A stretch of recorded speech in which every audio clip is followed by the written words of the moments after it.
Je donne la parole à notre collègue Pape Sidi Fall. Le président Lamine Thiam se prépare.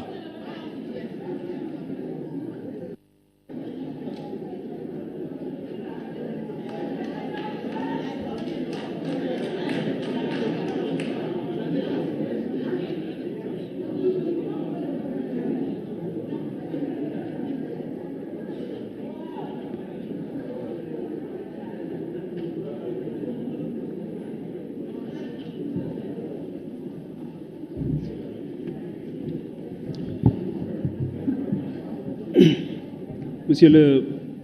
Président de l'Assemblée nationale, Messieurs les ministres, maa ngi leen di nuyu yéen ñëpp honorable député di wax ne Monsieur le ministre des Finances et du Budget dañuy commencer déjà par wax li Oumar Sy wax jàmbaar la boroom xam-xam la ay boroom xam-xam la àndal mais dañoo jàpp ne l'État du Sénégal n'est pas assez un état stratège parce que li tax ma koy wax mooy mënuloo 60 ans après wala 62 ans après nga ñëw di ñu présenter un budget ñu ne c'est un budget solution yeneen budget yi fi jaar budget lan la ñu beneen jàngat bu njëkk bi mooy monsieur le ministre tey jii sunu dette bi indi na coow lu bari ci assemblée nationale bi mooy ni ñuy lebe man dama bëgg rek ñu am un consensus sur le diagnostic te consensus boobu mooy il faut que moi je demande à ce qu'on ait les états généraux de la dette ba nga xamante ni ñi nga xamante ni ñoom ñooy les acteurs majeurs de cette république puissent s'asseoir autour d'une table ñu discuter ci ba nga xamante ni dinañ ci mën a wax lu leer mais bu fukk di gas fukk di suul par rapport à une question boo xamante ni c'est une question transcendantale parce que il s'agit de l'avenir du pays et li ci gën a métti mooy ce sont les générations futures qui vont devoir payer cette dette 2500 milliards la ñu war a fay loolu la ñu wax près de 2500 milliards en 2023 400 milliards wala lu ko jegee ci intérêt donc li ñu jàpp mooy que ne bu loolu amee war nañu poser wu non seulement ni ñuy lebee mais bor bi fan la jëm et c'est la question cruciale de la place du secteur privé national je ne parle pas du secteur privé local mais du secteur privé national parce que à travers PPP yi ñuy def bu ñu lebee ba pare dañuy gis ne c'est taillé sur mesure pour le secteur privé international après ñoom ñooy ñëw ñooy gagner marché yi ñoom ñoo ko yóbbu et Covid bi mu ñëwee feeñ na ni à chaque fois que sa réew soxla sunu nationaux yi la ñuy woo parce que les étrangers qui sont chez nous et qui gagnent de l'argent en cas de pépin ou de wuyaa yooyu ñoom seen dëkk la ñuy yóbbu seen xaalis te dañ koy soxla te dañu jaar nag ci benn crise déjà en 2008 avec la crise alimentaire waroon na tijji sunu bopp yi ca Maputo dañu waxoon ne 10% nañ ko consacré ci agriculture président ki jiite développement rural wax na ko léegi mais man je suis issu du monde rural baykat laa ci bay laa màggee na sama maam yi doon bayee ba tey fa ma dëkk noonu la ñuy bayee donc bu ñu ñëwee ñu ne on n'a pas une agriculture li ñu am fii mooy de la paysannerie mooy bay dundee ak bay weccee donc defaguñ ci ay efforts yu conséquent yoo xamante ni dina mën a porter li nga xamante ni moom mooy la création d'emploi ba ku ci yoonam nekkul woon mën a dem investir ci gis ci boppam donc leneen li mooy mathématiquement monsieur le ministre nan la ñu mën a passer du simple au double ci benn année à un taux de croissance de 5% à deux chiffres nan la ñu mën a passer mathématiquement ci loolu est-ce que loolu c'est pas encore benn comment on sait manipuler les chiffres li waa ji doon wax naan c'est des êtres fragiles qui quand on les manipule peuvent te dire tout ce que tu veux entendre donc leneen li mooy la sécurité alimentaire qui doit passer nécessairement par la transformation qui doit suñu ne ñoom souveraineté alimentaire la ñuy wax mais moi je parle beaucoup plus de sécurité alimentaire parce que il y a aussi la question liée aux OGM bi nga xam évoqué nañ ko dinañ ki ñëw avec le ministre sectoriel beneen bi mooy quelle est la place de l'éducation dans ce budget gis nga dëkk boobu tudd Fambine am na ku ko fi wax léegi xale yi dañuy jaar ci biir ndox mi pour dem jàngi beneen bi mooy quelle est la place de la santé hôpitalu Mbour bële ma gis jigéen ñi hôpitalu Mbour bi ma gis jigéen ñi da ngay accoucher jóg salle d'accouchement bi c'est terrible da ngay dem accoucher ñëw sa mère gàddu ngay fekk ñu lalal la pour nga tëdd ci beneen bi mooy te li may je parle sous le contrôle des députés de Mbour donc je pense que la place de l'éducation, la place de la santé, la place de la recherche scientifique, parce que la recherche aussi, la crise Covid, il faut qu'on investisse beaucoup d'argent dans la recherche. Sinon, après, on va continuer bu pépin amee ñuy laaj li nga xamante ni moom mooy vaccin wala yu mel noonu yoo xamante ni 62 ans après je pense que fondamentalement sunu réew war nañu dépasser ces questions grégaires ñu dem ci des véritables questions les enjeux la place du numérique dans ce budget parce que aujourd'hui c'est le numérique qui peut résorber ce gap du chômage c'est ce numérique qui peut aider la jeunesse qui se cherche actuellement qui est dans le désert cette jeunesse qui est aux côtes de Lampedusa nga xamante ni jamono bu ci nekk foofu la ñuy nekk donc je pense que ne monsieur le ministre il faut qu'on soit davantage stratège et comme le disait un grand penseur ils ont échoué parce qu'ils n'ont pas commencé par le rêve et nous avons besoin de rêver nous avons besoin de dirigeants qui rêvent je vous remercie. Merci chers collègues. La parole est à notre collègue Lamine Thiam.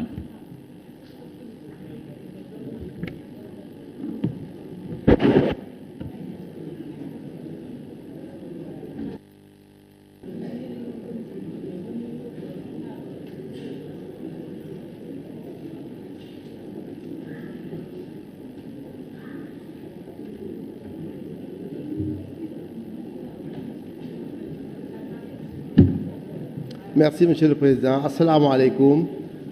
Monsieur le ministre du Budget, des Finances et du Budget, Monsieur le ministre chargé des institutions, assalamu alaikum, honorables, chers collègues. Je voudrais d'abord saluer Monsieur le ministre, Messieurs les ministres et l'ensemble de leurs collaborateurs avec qui donc nous avons eu à faire 19 jours. Je pense que nous avons eu, Monsieur le ministre, à débattre pendant 12 jours, 19 jours de la situation économique du Sénégal. Vous nous avez beaucoup parlé. Mais, Monsieur le ministre, je vous l'ai dit le dernier jour, je ne suis pas rassuré sur la question de la dette. Et je vois que le ministre, lui, il est très rassuré. Il est très rassuré par rapport à cette situation. Nous en sommes à 12 580 milliards, qui représente aujourd'hui 75% de notre PIB. Bon, alors, on a dit que le Sénégal est crédible. Est-ce que nous devons nous devons continuer à profiter de cette crédibilité que nous avons, de cette embellie peut-être que les bailleurs nous tendent à nous endetter à ce niveau? Je pense que même si nous sommes crédibles, nous ne devons pas continuer à nous endetter, à crever les plafonds jusqu'à ce que tout le monde s'inquiète. Vous avez vu ces jours-ci, c'est le débat qui est au Sénégal. Le FMI est venu ces jours-ci et c'est ce qui m'amène à parler aussi du taux de croissance. On a vu que depuis le budget, pendant toute la commission, on a commencé à parler de ce taux de 10,1 contre le taux que le Sénégal, que le FMI vous dit d'être à 8. Alors, nous ne comprenons pas jusqu'ici. La référence était le FMI par rapport à ces chiffres. Ils sont revenus, ils ont fait leur revue et ils vous opposent toujours qu'on ne peut pas être à 10. Alors je pense que nous devons être rassurés par rapport à sur quoi réellement nos services financiers se fondent pour nous parler de ce taux de croissance. Je pense que c'est important pour que nous comprenions. Vous nous avez aussi parlé de cette croissance. Et cette fois-ci, vous nous dites que c'est tiré par le secteur secondaire. Je ne comprends pas parce que nous avions appris que c'était le secteur primaire qui tirait notre croissance jusqu'ici. Alors, qu'est-ce qui fait qu'il y a aujourd'hui cette inversion? Quand j'entends, par exemple, mes collègues parler de tout ce qu'ils disent qui a été investi dans l'agriculture, ça devait donc produire autant de richesses qui devaient être donc comptabilisées. Qu'est-ce qui se passe? Est-ce que la pêche ne produit plus rien? Est-ce que ce sont les accords de pêche qui plombent ce secteur? Je pense qu'il y a des questions à se poser. Fait cette inversion, on avait l'habitude d'avoir un secteur primaire qui tire notre croissance, mais présentement, c'est le secteur secondaire qui est mis en exergue sur cela. Je voudrais vraiment davantage comprendre. Nous en avons beaucoup discuté pendant la commission des finances, mais je pense qu'il faudrait encore nous en reparler. L'autre élément sur lequel je voulais parler, c'est l'exploitation de nos ressources minières. Beaucoup de collègues l'ont abordé. Je l'avais fait aussi en commission avec vous. Je pense que la richesse minière du Sénégal Le zircon en fait partie et nous avons beaucoup d'inquiétudes sur la zone nord. D'abord, les indemnisations ne sont pas bonnes. Autrement, c'est la destruction totale de notre écosystème. L'autre collègue a parlé tout à l'heure de la production maraîchère du Sénégal. Notre collègue de Rufisque aussi en a parlé. Le Sénégal en exportait. Mais aujourd'hui, toute la zone nord sera détruite à cause du zircon. Et cela va détruire les habitats naturels, les zones de culture, et cela va précariser. Est-ce que nous devons, parce que ces richesses que nous tirons du zircon, est-ce qu'elles peuvent compenser toutes ces populations qu'on va paupériser? C'est ce qui m'amène sur les bourses sociales. Je dis que est-ce que nous devons continuer cette politique d'entretien de la pauvreté? Puisque nous donnons des bourses sociales, il y a les cash transferts dont on parle, et chaque fois on augmente. Je pense qu'une politique d'aide sociale devait sortir la population de la pauvreté. Mais à ce que l'on voit, chaque année, le taux, vous avez augmenté cette année à 45 milliards. Je pense que la paupérisation est continue au Sénégal. Merci, chers collègues. C'est une politique qui ne marche pas. Je vous remercie. Le président Birame Souleye, le suivant Oumar Youm. Président Oumar Youm.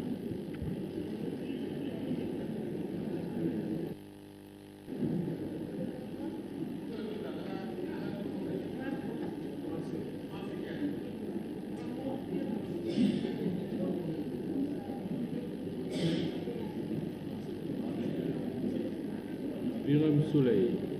je n'ai jamais cité Mamsey.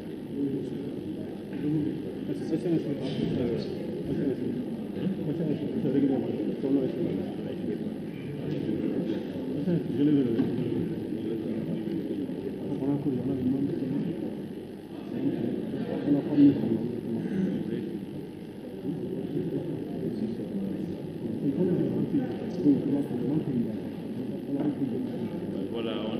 c'était une erreur. Mamsey, c'est Mamsey Ndiaye. Donc vous prenez la parole après le président, avant le président.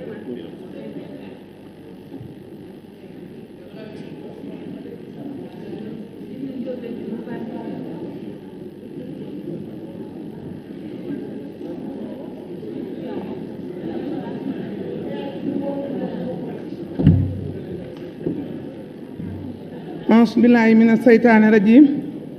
Asalaamaaleykum sama mbokki député yi maa ngi leen di nuyu sama doom jee Ri Marie Sadio maa ngi lay nuyu ndax dégg naa say kàddu ndax ñun dañoo jàngut français boo gisee nag booba ba tey ñu xaw a jagadi ba pare ñu ni woon bu ñëwee ci salle bu mag bi dañuy jox ay casque loolu ci lañu baase woon waaye bi yàlla dogalee loolu amutit mën nañoo wax li ñu xam ci suñu département ndax boo gisee département Bambey sama département mënumaa ñëw fii te kaasaluma leen li ma leen war a kaasal lépp dis ko ministre bi monsieur le ministre maa ngi lay nuyu sama département Bambey maa ngi leen di nuyu di leen sargal ndax yéen ñëpp yéen a ngi may dégg yéen waa département Bambey dinaa leen nuyu dinaa leen sargal ndax département Bambey moom dafa am boroom ndax gaynde gi moom ku ko déggut ku ko gisutu dégg nga ko moom département am ndax département Bambey ñoom saa yoo xamee ne élection ñëw na département Bambey duñ ko bokk ak kenn élection maire yi dañoo gañe suñu département xawma nag nu ñu def suñu maire waaye ñun gën nañ suñu département Bambey man dañoo fal seenub député te département Bambey te ñun yoruñu xaalis te département Bambey liñ fa sotti ci xaalis ren bari na ba pare nag man ma doon ndonga soo xam ni maa nga dëkk ca kaw ga ñu jël ma teg ma ci kanam askan wi waaye ut département Bambey ànd ak seen ngor ak seen ngëm-ngëm ak bëgg seen dëkk topp ci suñu ginnaaw xooluñu xaalis gisuñu xaalis wateel ñu ci élection maire yi wateel ñu ci élection député yi ma di leen ci sant di leen ci gërëm monsieur le ministre may dellu si nag ci sama département bëgg nga jàppale ma ci lool ndax ñoom sonn nañu lool waaye ay gor lañu nag ay gor lañu ndax kenn mënu leen a jënd te gisuñu dara lu seen département ak seen leader moom la ñu gis waaye nag monsieur le ministre département Bambey sonn nañu ñun mbéy la ñu xam ak càmm moom la département Bambey xam te monsieur le ministre département Bambey boo gisee département Bambey soo gisee kii bi département Bambey waaw déglu bu leen ma rable li ma bëgg a wax dinaa ko wax monsieur le ministre ñun boo jëlee yoon wi bi jóge Lambaye jëm Bambey département yoon woowu dara baaxu ci boo jëlee yoon wi jógee Lambaye jëm Kër Sambakan yoon woowu dara baaxu ci boo jógee yoon wi jógee Lambaye jëm ndàngal ma yoon woowu dara baaxu ci monsieur le ministre loolu sax dinaa ko wax ndax ci département bi laa nekk ñu jox ma njukkal ndax ba ma soxlaa askan bi daa taxaw wateel ma waaye ndàngal ma ak Kër Sambakan waruñu woon a jooy aw yoon ndàngal ma ak Kër Sambakan waruñu woon a joor aw yoon ndax ñoom ñoo ngi woon ci nguur gi waaye nag defe naa la ñu defal waa département ba bëriwut waaye waa département ba am mat gu mat sëkk nag ni leen fi ñukk wateel ñu ndax Moussa président Macky Sall jox na leen lu bari ñu yor ko waaye ku ñu jox lu bari ni la demal ci askan wi buñ la ko joxee nga lekk yàgg sa njaboot def ko ku ma am ndey ak ku ma am ndey su élection ñëwee rek ñu wàcc la fa bañ laa wateel ngay wër di kobar di noggatu maire yi di noggatu ministre kii te du tax nga am ko monsieur le ministre maa ngi lay wax leen xaalis bi nga xam ne nii mi ngi ci département Bambey dañ koo jël yemale ko ci seen bopp def ko la kumba am ndey ak kumba amul ndey kër goo dugg bourse familiale bi da ngay jox sa jabar jox sa rak jox sa mag ñu yemale ko ci seen bopp te ñooñu ñu koy jox dañoo yor seeni bureau di liggéey ña nga xam ni bu ñu añee duñu reer bu ñu reeree duñu ndékki ña nga fa te joxuñu leen ca monsieur le ministre département Bambey sonn nañ de jàppale ñu te yàlla tax ndax kat département Bambey kat ni ko gouvernement bi def du yoon monsieur le ministre ma di la xamal ni la monsieur le ministre ma di la xamal ni la li jëm Kaba jëm Réfane jëm Réfane jëm Mbaba Garage foofu yëpp yoon yi dara baaxu ci monsieur le ministre jàppale sama département bi ndax ñoom neex na ñoo jàppale ndax ñoom fabuñu seen bët teg ko ci saakuy xaalis yi te defuñu ko dañoo am seen ngor te nag mag nag bu fa newut kenn waru faa yóbbu turam honorable bi fi tudd ay sa tubboo léegi tudd na ko waaye jëw na ko merci cher collègue madame la présidente ay sa tubboo moom merci cher collègue. Chers collègues, en vertu de l'article 103 alinéa 1, je propose une suspension de séance de 10 minutes. Merci.